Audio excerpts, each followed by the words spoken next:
Okay, let's go. Way back before the colonial times. Before the Eurocentric, imperialistic, oppressive colonizers went and grabbed hundreds and thousands of black people and brought them over in a ship and enslaved them and made them work for them and built their whole wealth, their whole country, off of their backs after mistreating them horribly.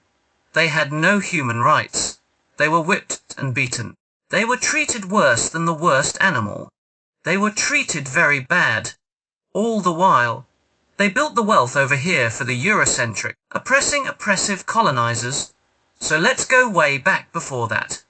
Let's go back when the Eurocentric colonizers went over to the homeland and encountered very regal, very affluent, very intelligent, highly technical inhabitants over in the motherland. And what did they do? They looted and stole all the relics and the history and hid it from the people, and took the people and made them slaves. And then they put them in positions where they were so poor that they couldn't become affluent enough to live like the smug, Eurocentric people who built their wealth off of their backs. And they flooded the neighborhoods with drugs and caused, systematically, the people in the slums to be imprisoned in the slums, and not just in the slums, but in the prisons. And they did everything they could to break them down and not realize where they came from. And today, because of systematic oppression, there are so many people homeless because they weren't afforded the jobs of the well to do the powers that be.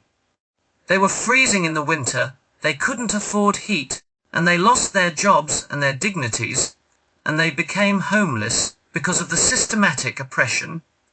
And now, what do you think of further oppression, of having the homeless people blamed for being homeless and for them mistreating them even further and wrecking their homeless little shelters and throwing them in jail and treating them like subhumans, like they did during slavery time, like they did when they went over there and stole all the riches and relics from ancient Egypt and tried to make society, the world, believe that all those riches and all the wisdom they got was theirs, when indeed what they did was they looted and stole all of that and tried to keep the people, the indigenous people, from knowing who they are to this very day.